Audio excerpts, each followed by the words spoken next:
rutine, kemudian deskripsi fisik tentang haflar, kemudian deskripsi seperti apa sifat haflar, dan apa yang menjadi kebiasaan-kebiasaan haflar. Di bab kemarin kita sudah menjelaskan tentang itu semua, dan hari ini kita akan melanjutkan seperti apa deskripsi dari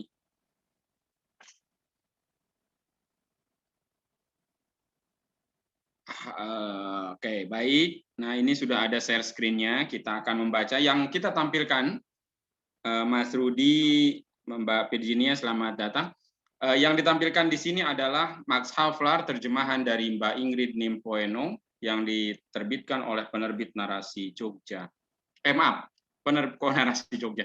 Penerbit Kanita Mizan, Bandung. Terbit pertama 2014, kemudian sampai tahun ini sudah cetak ulang yang ke-18 kali. Baik, kemarin kita bagaimana mendeskripsikan sampai deskripsi tentang sifat haflar. Saya akan membacakan secara pelan dari sifat jujurnya ya. Teman-teman bisa membaca bersama di layar. Atau di masing-masing yang memegang buku, silahkan juga. Mas Sigit memegang terjemahan bahasa Jerman, sementara di depan saya ada terjemahan Ingrid Nimpoeno, ada terjemahan HP Yasin, ada terjemahan Andri Tenri Wahyuni. Di Indonesia, 3 penerjemah itu yang menerjemahkan Max Havelaar sejak 72 hingga 2014. Dia jujur, terutama ketika kejujuran itu berubah menjadi kedermawanan, dan akan membiarkan utang beratus-ratus tak terbayar karena dia telah mendermakan beribu-ribu. Dia jenaka dan menyenangkan ketika merasa kejenakaannya dipahami. Jika tidak, dia akan pendiam dan menjemukan. Dia ramah terhadap teman-temannya, pembela orang yang menderita, peka terhadap cinta dan persahabatan, selalu menepati janji, mengalah dalam hal-hal kecil, tapi seteguh karang ketika dia merasa patut untuk bersusah payah menunjukkan wataknya. Rendah hati dan murah hati terhadap mereka yang mengakui keunggulan intelektualnya, tapi menjengkelkan bagi mereka yang ingin menentangnya. Ini deskripsi dari Havelaar. Jadi seperti di minggu-minggu sebelumnya, setelah saya sampaikan ada 3 kelebihan Edward Dowes-Dekker alias Multatuli. Yang pertama, dia peka terhadap ketidakadilan. Yang kedua, dia tahu bagaimana atau apa yang harus dia lakukan ketika ketidakadilan itu terjadi. Dan yang ketiga, dia pandai menulis. Nah, deskripsi ini tadi ada kata peka. Peka terhadap cinta dan persahabatan. Selalu menepati janji, mengalah dalam hal-hal kecil, tapi seteguh karang ketika dia merasa patut untuk bersusah payah menunjukkan wataknya. Rendah hati dan murah hati terhadap mereka yang mengakui keunggulan intelektualnya, tapi menjengkelkan bagi mereka yang ingin menentangnya. Nah, di paragraf-paragraf sebelumnya juga ada apa ya? Deskripsi semacam tesis antitesis atau pro kontranya. Misalnya di bagian akhir kalimat, rendah hati, murah hati terhadap mereka yang mengakui keunggulan intelektualnya, tapi menjengkelkan bagi mereka yang ingin menentangnya. Di sini ada 2 sisi yang selalu disampaikan ya, seolah berhadapan-hadapan, murah hati dan menjengkelkan. Kemudian mengalah dalam hal-hal kecil, tapi tidak mau mengalah atau bersusah payah menunjukkan wataknya ketika itu patut. Ramah terhadap orang-orang, pembela orang yang menderita, peka terhadap cinta dan persahabatan, jenaka dan menyenangkan, tapi juga pendiam dan menjemukan. Jenaka dan menyenangkan atau pendiam dan menjemukan. Jenaka jika merasa kejenakaannya dipahami, diam dan menjemukan jika sebaliknya.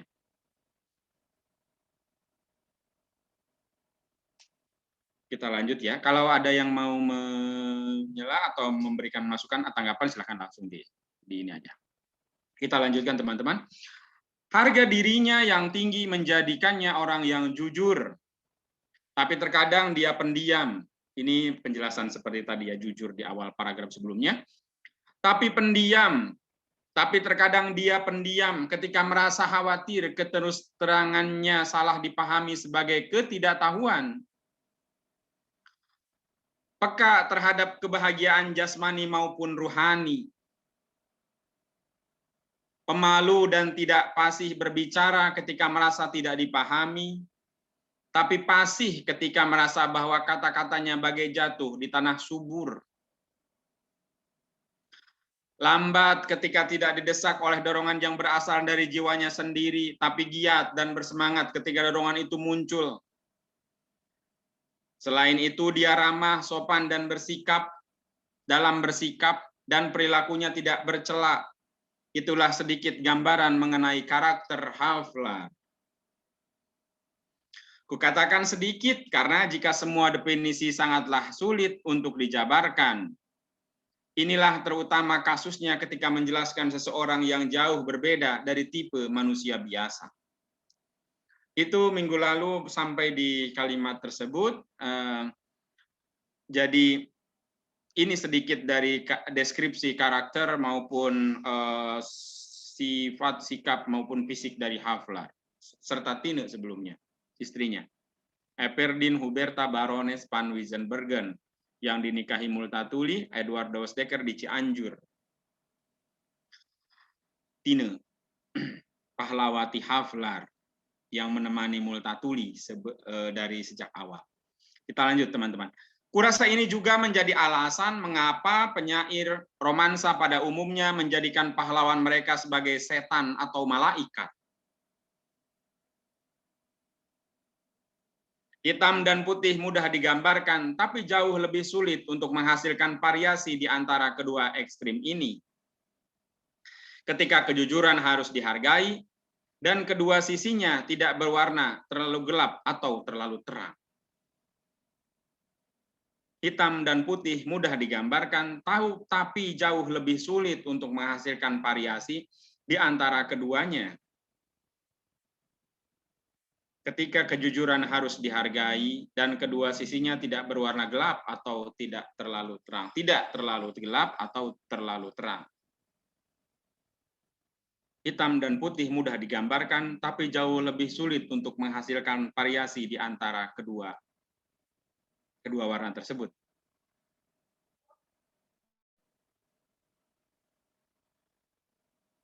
Kurasa penggambaran yang next.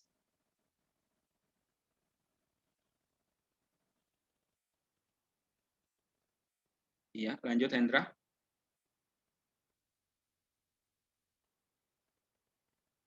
Halo, Hendra.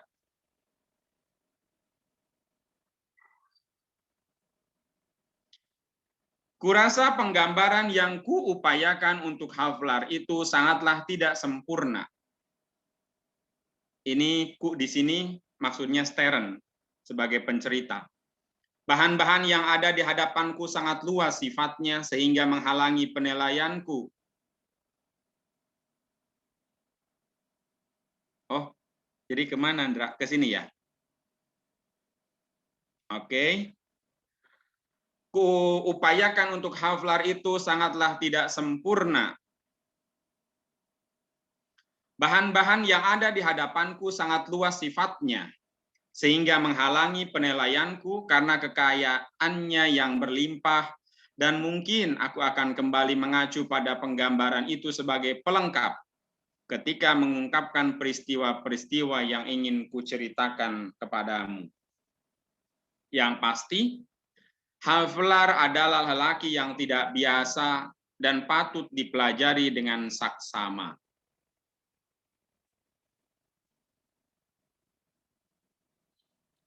Sebentar saya lihat terjemahan Pak Yasin.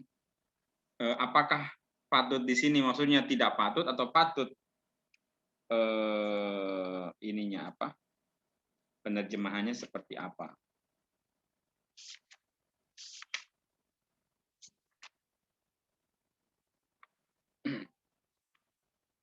Yang pasti Havlar adalah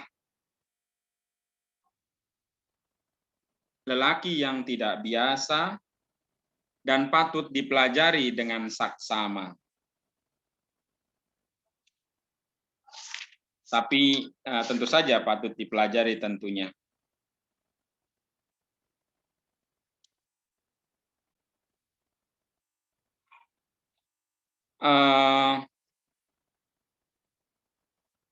Tapi lanjut aja dulu ya. Bahkan saat ini pun kusadari bahwa aku lupa menyampaikan salah satu sifat utamanya, yaitu dia bisa memahami secara langsung dan cepat sisi konyol sekaligus serius dari segalanya. Sifat utamanya dia bisa memahami secara langsung dan cepat sisi konyol sekaligus serius dari segalanya. Sifat ganjil yang secara tidak sadar menyajikan semacam humor dalam cara bicaranya, membuat pendengarnya selalu ragu apakah mereka tersentuh oleh perasaan mendalam yang ada dalam kata-katanya, atau harus menertawakan kelucuan yang langsung mengganggu keseriusan perkataan itu. Inilah yang menurut Stern sifat utama dari Havlar, yaitu konyol sekaligus serius. Yang sangat luar biasa, penampilan Havlar dan bahkan emosinya hanya menyisakan sedikit jejak kehidupan masa lalunya.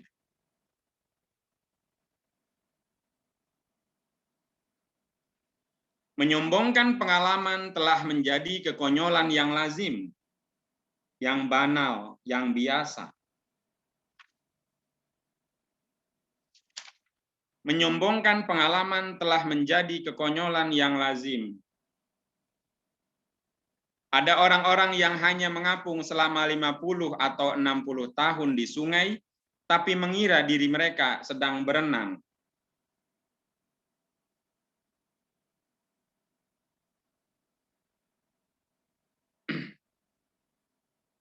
Kalau terjemahan Pak Yasin justru menyombongkan pengalaman telah menjadi kekonyolan. Ini membangga-banggakan pengalaman adalah kekonyolan yang menertawakan. Ada orang-orang yang selama 50 atau 60 tahun turut mengapung dengan arus di mana mereka mengira sedang berenang. Arus, kalau di sini di sungai, 5 atau 60 tahun di sungai mengapung, tapi mereka mengira sedang berenang.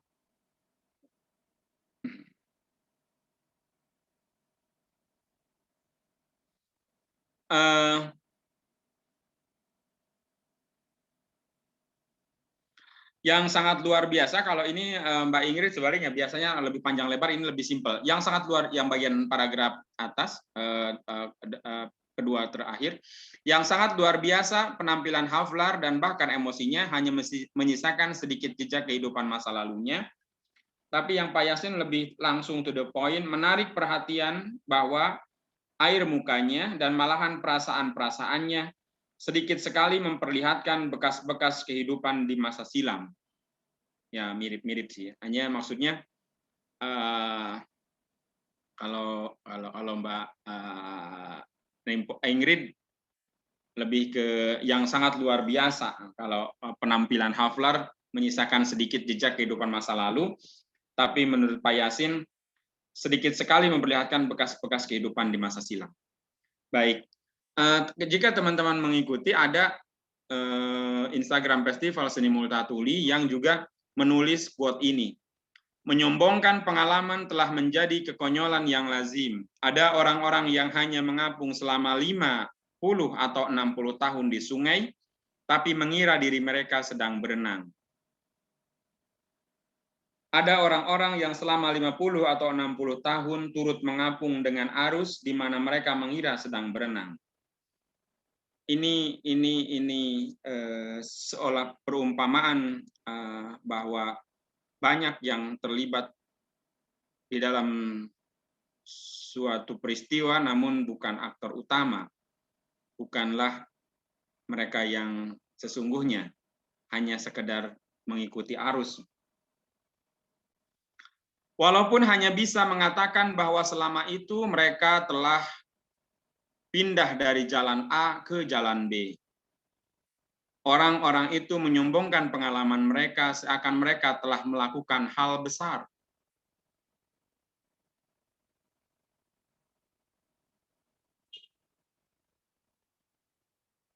Ada pula orang-orang yang menganggap diri mereka telah mengalami percobaan hidup secara eksternal, tapi tanpa sama sekali terlihat bahwa kehidupan batin mereka terpengaruh.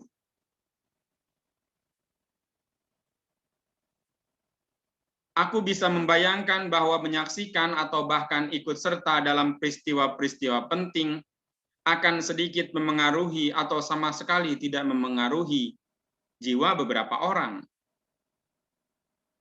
Siapapun yang meragukan hal ini bisa bertanya kepada diri sendiri, apakah semua penduduk Prancis yang berusia 40 atau 50 tahun pada 1815 bisa dianggap memiliki pengalaman? Padahal mereka semua tidak hanya telah menyaksikan berlangsungnya drama besar yang dimulai pada 1789, tapi bahkan memainkan peranan yang bisa dikatakan penting di dalamnya. Ini semacam sindiran kepada orang-orang bahwa, terutama ya ini sindiran kepada mereka yang menurut Havelaar, menurut Multatuli, menurut Edward Louis Dekker, banyak memberikan masukan terhadap pemerintah Hindia Belanda, tapi dalam bentuk yang salah. Dan sebaliknya, namun sebaliknya, 1789 ada catatan kaki, yaitu permulaan Revolusi Prancis. Namun sebaliknya, seberapa banyak orang yang mengalami serangkaian pergulatan emosi tanpa terlihat dari luar? Seberapa banyak orang yang mengalami serangkaian pergulatan emosi tanpa terlihat dari luar? Jadi teringat beberapa minggu terakhir ini banyak sekali, setelah Lebaran terutama, banyak sekali orang-orang yang marah-marah. Kita bisa menyaksikan seminggu setelah Idul Fitri misalnya, banyak sekali yang marah-marah, kemudian disebarkan di media sosial. Mungkin itu yang di permukaan saja. Multatuli menulis, seberapa banyak orang yang mengalami serangkaian pergulatan emosi tanpa terlihat dari luar.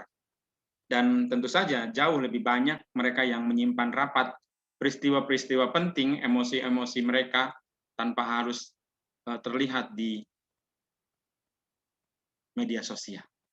Ingatlah Robinson Crusoe, pemenjaraan Pellico, Picciolo yang memikat karya Saintin, Silvio Polizio, bagaimana cara mengucapkannya ya? Kalau nanti ada catatan kaki, Pellico itu penyair patriot Prancis, kurang lebih 1830, ia menulis tentang pengalamannya ditawan oleh orang Austria. Kemudian pengarang Picciola 1836 juga tentang pengalaman dalam tawanan. mungkin para penulis ini catatan kehidupan di dalam penjara. Yang memiliki karya, yang memikat karya Saintin, perjuangan batin seorang perawan tua yang mencintai seseorang seumur hidupnya tanpa pernah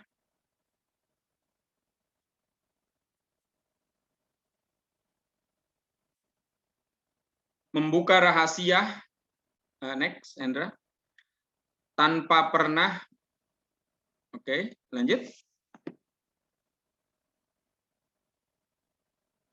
mengungkapkan sedikit pun perasaan hatinya. Emosi para filantropis yang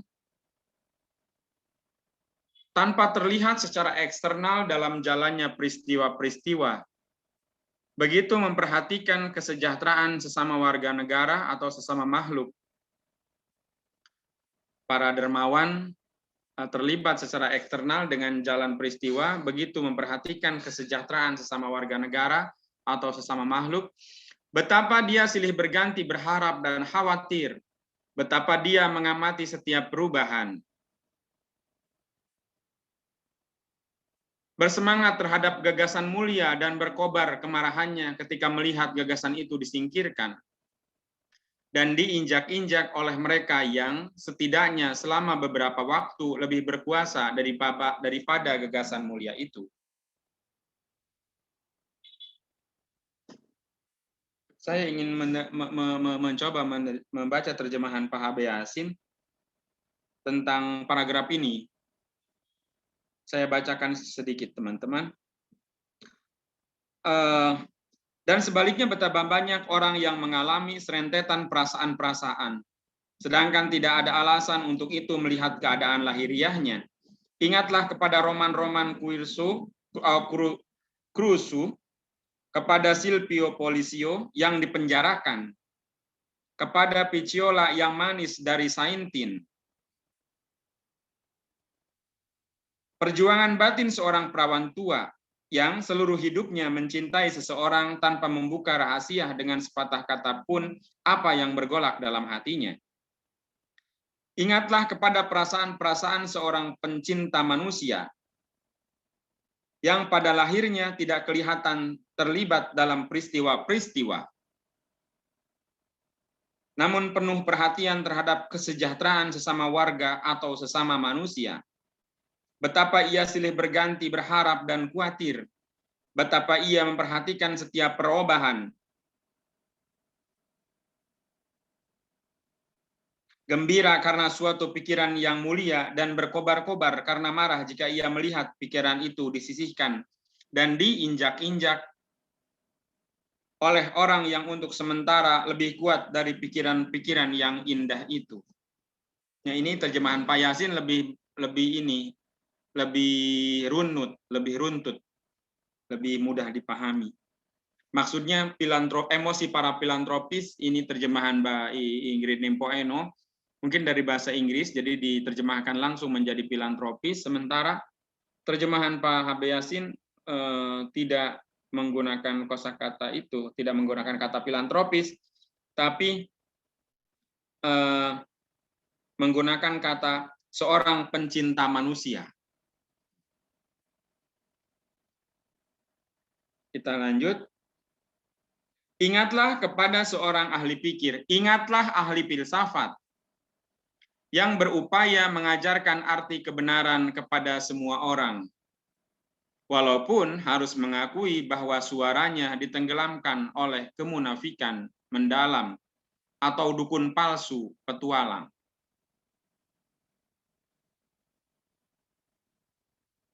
Ingatlah kepada seorang ahli pikir, terjemahan Pak Yasin, yang dari selnya mencoba mengajarkan kepada orang apakah kebenaran itu.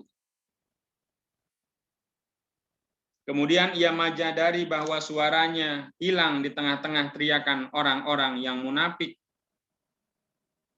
kesaleh-salehan, atau tukang jual obat yang mencari untung. Tukang jual obat katanya, yang mencari untung. Kalau terjemahan Mbak Ingrid Nimpoeno, dukun palsu petualang.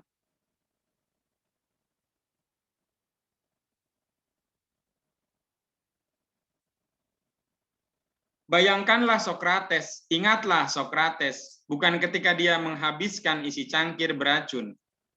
Karena di sini aku membicarakan pengalaman pikiran.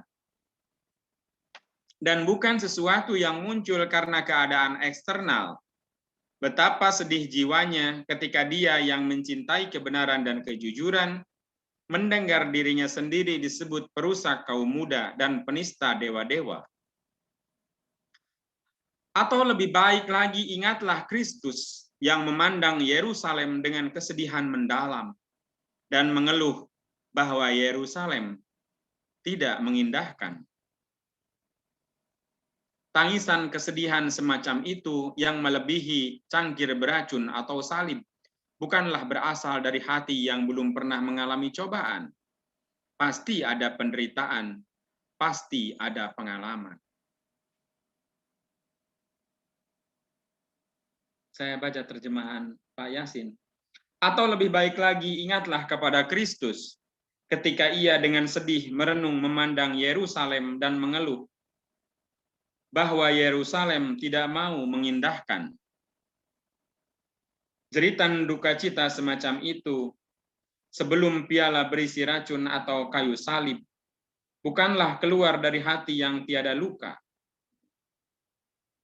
Orangnya menderita, orang menghayatinya.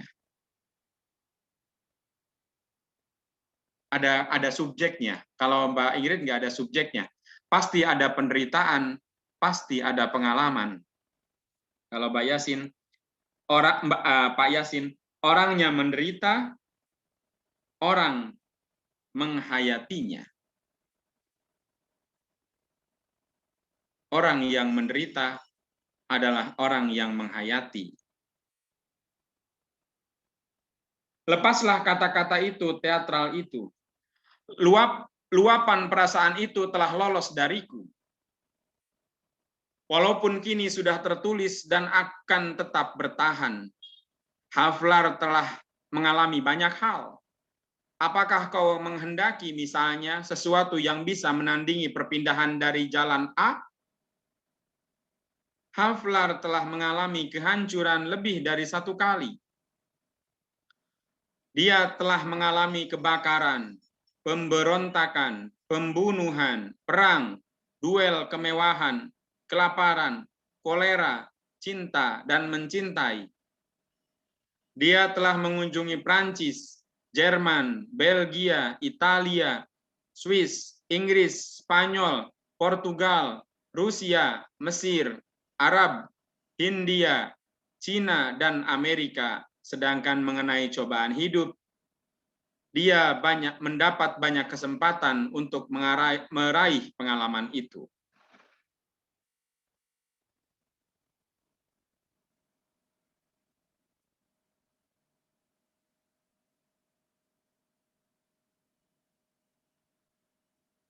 Lepaslah Pak Yasinnya, lepaslah kata-kata yang teatral itu.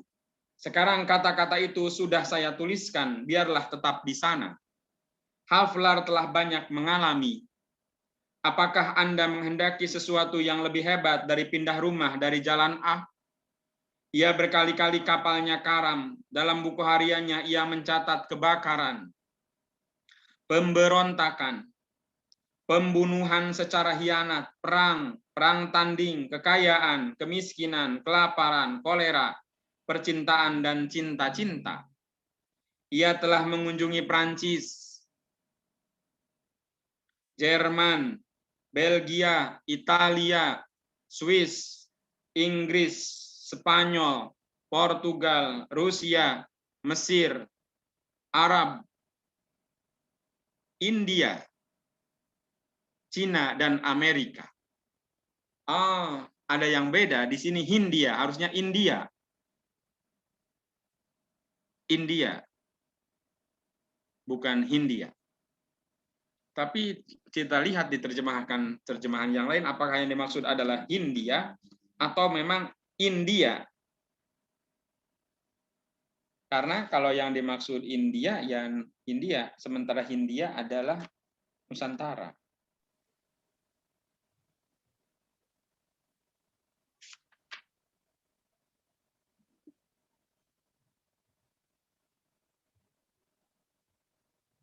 Bahkan di terjemahannya Mbak Andi Tenri Wahyuni tidak ada.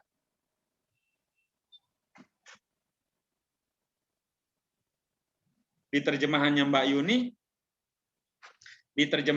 Mbak Yuni bahkan hanya sampai pada saya baca terjemahan Mbak Yuni ya. Berarti ada satu kalimat yang dihilangkan oleh Mbak Yuni, kalimat panjang. Ledakan itu tanpa sadar telah melepaskan saya. Luapan perasaan ini telah lolos dariku. Ya, ini dia. Dan di sini dia dapat bertahan. Haflar telah mengalami banyak hal. Anda ingin sesuatu untuk mengadu domba perpindahan dari daerah A. Dia pernah kehilangan harapan lebih dari sekali. Dalam buku hariannya terdapat api, kekacauan, pembunuhan, perang, duel, kekayaan, kemiskinan, kelaparan, kolera, cinta, dan mencintai. Dia telah mengunjungi banyak negara dan telah terlibat dengan masyarakat dari beragam ras serta kondisi, kebiasaan, prasangka, kepercayaan, dan warna kulit. Oh, justru terjemahan Mbak Andi Tenri Wahyuni nggak nyebut negara-negara itu.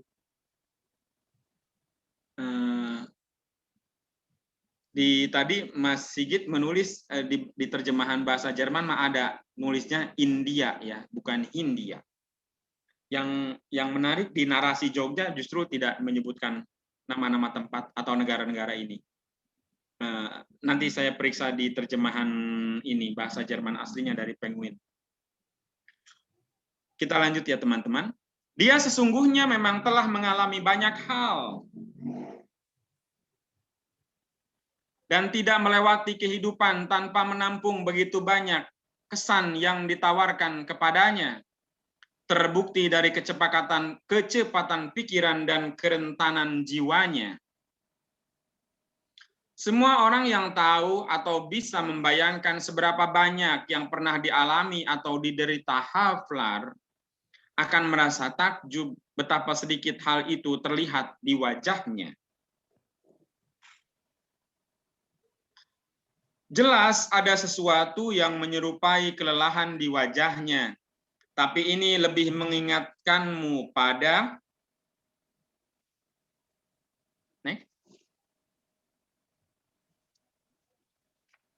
kedewasaan yang terlalu dini daripada mendekatnya usia tua.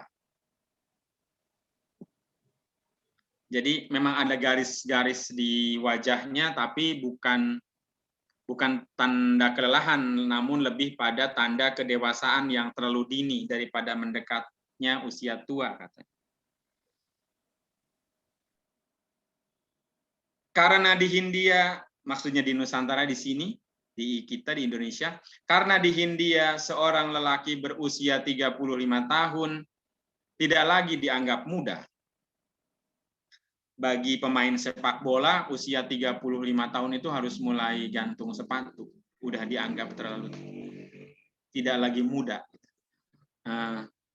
Karena di Hindia seorang lelaki berusia 35 tahun tidak lagi dianggap muda. Di kita usia apa? Usia 40 seperti remaja kali kedua atau pubertas kedua. Atau periode kedua dalam kehidupan yang usia 40 tahun. Kita lanjutkan. Seperti yang sudah kukatakan, emosi Haflar juga tetap muda. Dia bisa bermain-main dengan anak kecil dan bertingkah laku seperti anak kecil. Dan dia seringkali mengeluh bahwa si kecil Max masih terlalu muda untuk menerbangkan layang-layang. Karena dia, Max besar, sangatlah menyukai permainan itu. Karena dia, Max besar, maksudnya si bapaknya, karena yang menceritakan ini Stern. Jadi untuk mengatakan Haflar atau Multatuli diganti dengan Max besar. Si Max besar. Karena dia, Max besar, sangatlah menyukai permainan itu. Banyak keterangan-keterangan yang ditandai dengan koma di novel ini. Dia bermain lompat kodok dengan anak laki-laki. Lompat kodok itu main sarung nggak ya? Pakai sarung, lompat kodok. Dengan anak laki-laki dan suka menggambar pola sulaman untuk anak perempuan. Bikin streaming. Dia bahkan sering mengambil jarum mereka dan mengasyikkan diri dengan pekerjaan itu. Walaupun selalu mengatakan bahwa anak perempuan bisa melakukan sesuatu yang lebih baik daripada menghitung jumlah jahitan secara mekanis. Dia menjadi pelajar muda bersama para pemuda berusia 18 tahun. Gemar menyanyikan Patrian Canimus bersama mereka atau Gaudeamus Igitur. Ini ada penjelasan kalau Pak Yasin. Patriam Canimus itu lagu-lagu mahasiswa yang terkenal. Sementara Gaudeamus Igitur, Gaudeamus Igitur itu lagu-lagu mahasiswa yang terkenal. Sama dua-duanya lagu-lagu mahasiswa yang terkenal. Kalau di Indonesia mungkin semacam Darah Juang kayak gitu ya. Menyanyikan lagu Darah Juang. Ya, aku bahkan tidak bisa memastikan apakah baru-baru ini ketika sedang cuti di Amsterdam, dia menurunkan papan iklan yang tidak menyenangkannya karena menggambarkan seorang negro terbelenggu di kaki seorang Eropa yang sedang menghisap pipa panjang. Dan tentu saja tulisan di bawahnya berbunyi, saudagar muda sedang merokok. Saudagar muda sedang merokok. Babu yang tadi dibantu Haflar ketika turun dari kereta tidaklah berbeda dengan semua babu di Hindia ketika mereka sudah tua.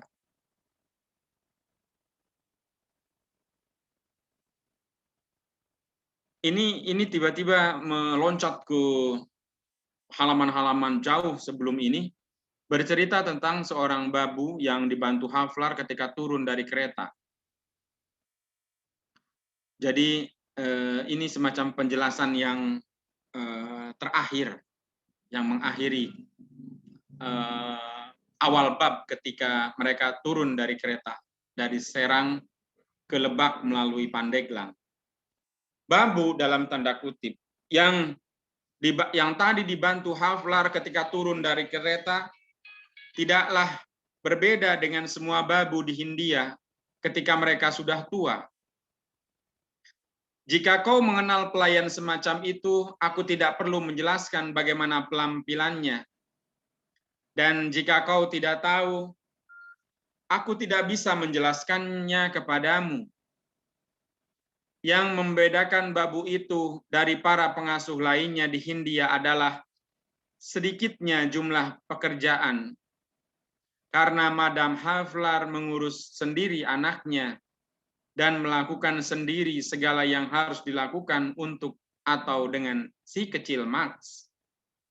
Sehingga sangatlah mengherankan banyak perempuan lain yang merasa tidak pantas untuk bertindak sebagai budak dari anak-anak mereka. Baik, terima kasih teman-teman. Ini kalimat terakhir seperti sebuah sindiran kepada para ibu yang tidak mau mengurus anaknya atau memberikan anak-anak mereka kepada pengasuh. Multatuli memang banyak memberikan ilustrasi, banyak memberikan masukan atau dia peduli terhadap perempuan, sekaligus juga dia memberikan semacam sentilan-sentilan. Termasuk di akhir paragraf di akhir bab 6 ini ketika dia menyentil tentang babu. Sehingga sangat mengherankan banyak perempuan lain yang merasa tidak pantas untuk bertindak sebagai budak dari anak-anak mereka. Kalau terjemahan Pak Yasin, sehingga mengherankan nyonya-nyonya lain yang tidak membenarkan ia menjadikan dirinya budak dari anak-anak suaminya. Anak-anak suaminya, katanya, bukan anak-anak mereka. Itu saja untuk pertemuan hari ini. Kita menuntaskan bab 6 sepanjang 3 pekan. Jadi pertemuan ke-11, 12, dan sekarang pertemuan ke-13. Kita menyelesaikan satu bab, yaitu bab 6 dari 20 bab di novel Max Havelaar. Terima kasih atas perhatiannya.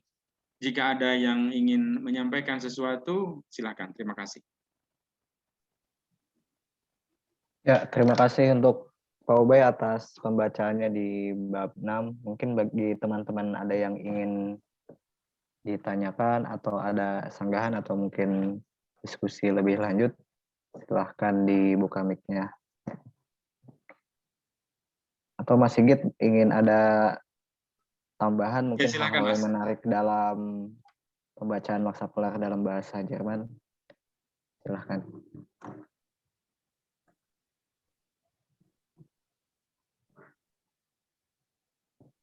Mas Sigit kayaknya mic-nya nggak kedengaran.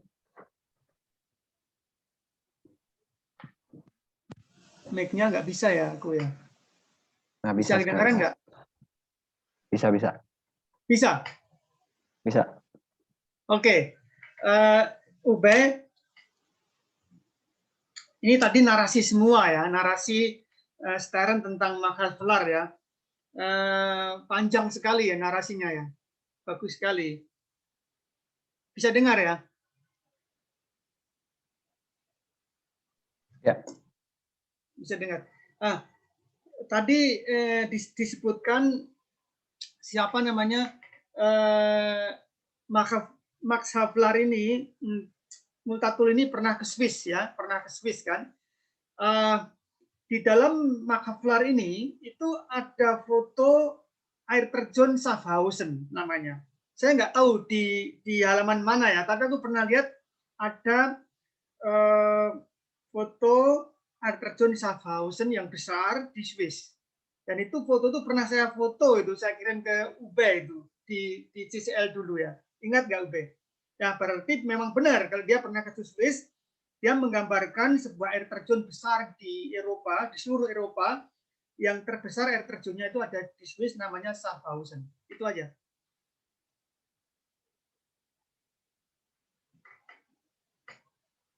Kalau ini Mas, kata babu apakah dalam bahasa Jerman juga disebutkan itu babu? Sama, babu. Oke. Mungkin ada teman-teman yang lain menanggapi, silakan. Mas Subhan atau Mbak Virgin, Pak Rudi, Mas Fajar, silakan.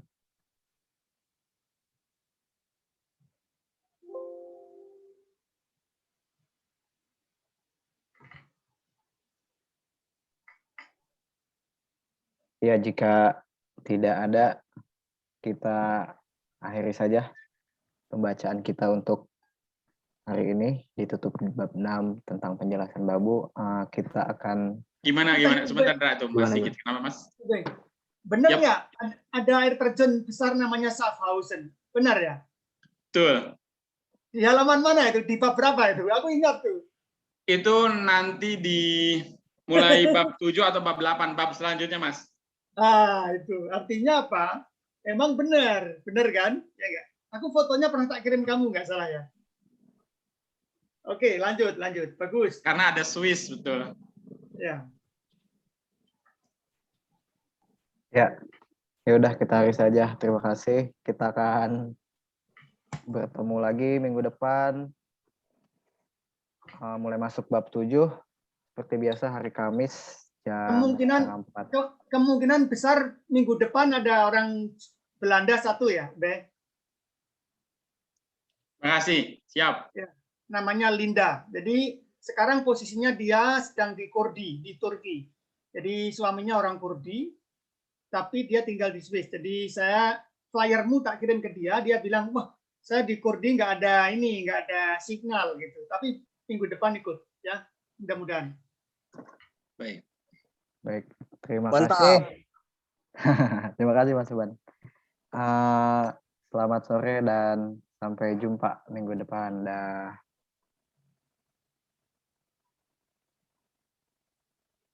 Terima kasih Mas Fajar, Mbak Virginia, Mas Rudi, Mas Subhan, Mas Sigit, Hendra, terima kasih.